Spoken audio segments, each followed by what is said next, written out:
Today we will discuss polarity in covalent bond.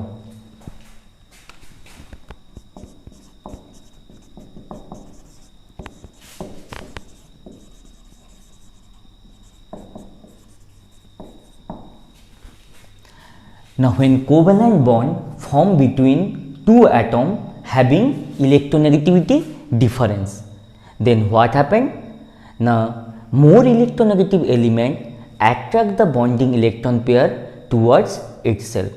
As a result, more electronegative element acquire some partial negative charge and electropositive element acquire some partial negative charge. So if bond form between HCl, now chlorine is more electronegative than hydrogen, so bonding electron pair shift towards chlorine atom. So chlorine atom acquire partial negative charge and hydrogen atom acquire partial positive charge. That delta that indicate small amount of charge. So due to that charge separation, what happened? Now it resemble with that pole, because in magnet there is two pole, north pole and south pole. Here also see that generation of two charge center, negative and positive charge center. So in that way that polar covalent bond form.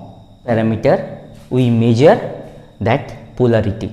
Now we measure polarity by dipole moment.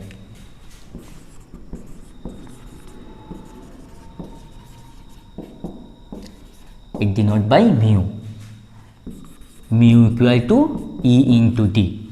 That is, dipole moment is the product of charge on any atom into distance between the two atoms. So E charge generate in any atom, because both that value is same, sign is opposite but charge value is same. So charge generated is NO atom and the distance between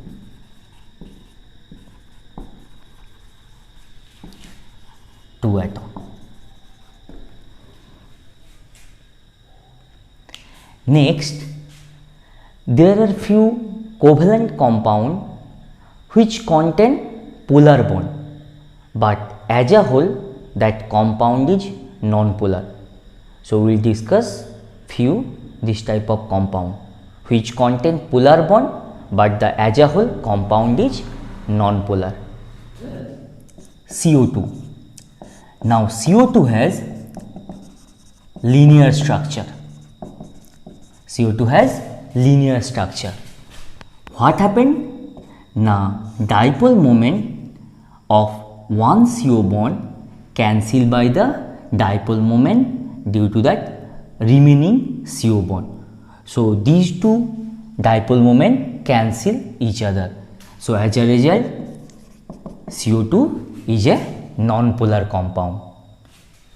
Second one, boron trifluoride. Now in boron trifluoride, it has symmetric trigonal planar structure. Trigonal planar structure. Now in this case what happened? Now resultant moment of two BF bond cancelled by the moment due to remaining BF bond. Now that indicate resultant moment. So the resultant dipole moment of two BF bond cancelled by the dipole moment of remaining BF bond.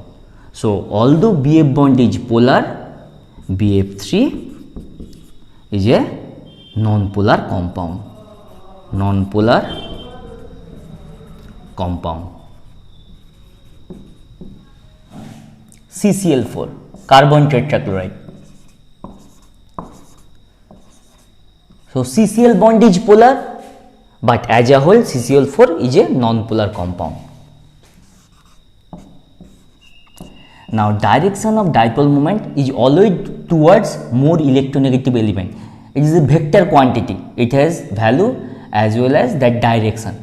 So the resultant moment of 3 CCl bond, that is downwards, which cancel by the dipole moment of remaining CCl bond.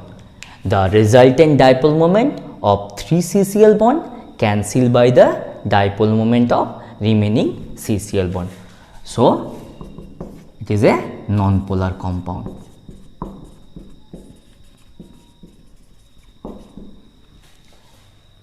Next example, see,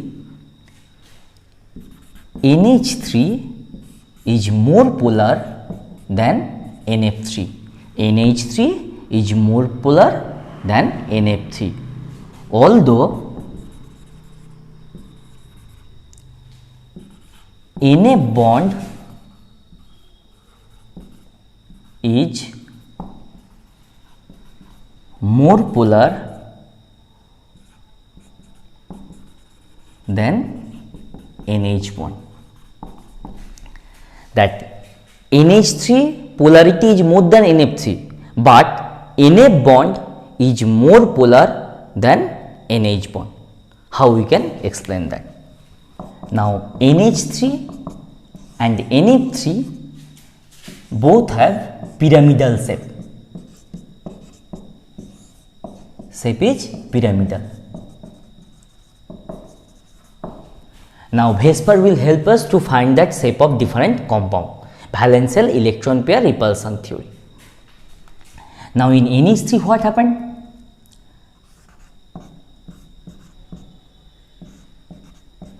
Now resultant moment of 3 NH bond is upward direction, and moment due to lone pair is always upward direction. Moment due to lone pair is always in upward direction. So in case of NH3 what happened? Now resultant moment of 3 NH bond reinforce the moment due to lone pair. Resultant moment of 3 NH bond reinforce the moment due to lone pair. But in case of NF3C, the resultant of 3 NF bond, that is downward.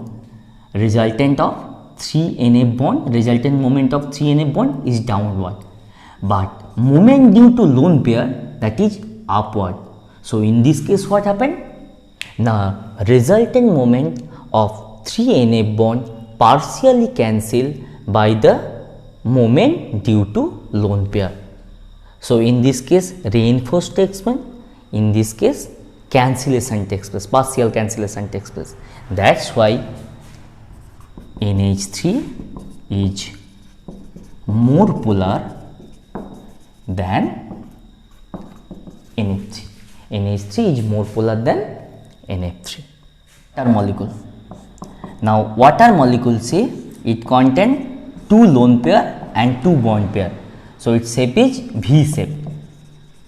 Because to find that polar or non-polar, that structure is very important. If you don't know structure, you will not able to find its that polarity. So the resultant of 2 OH bond, resultant dipole moment of 2 OH bond is upwards, and again resultant of that moment due to lone pair, that also upward. So that's why water is a highly polar compound.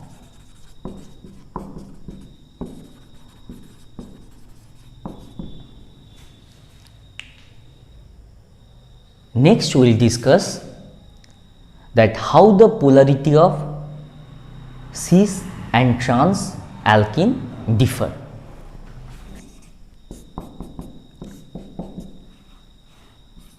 Cis dichloroethene, and another we take trans dichloroethene. Now in cis dichloroethene what happened? Now a resultant of that two CCl bond in same direction, because both CCl bond in the same side of the double bond. But in case of trans, what happened? They are in opposite direction. So in case of trans, what happened?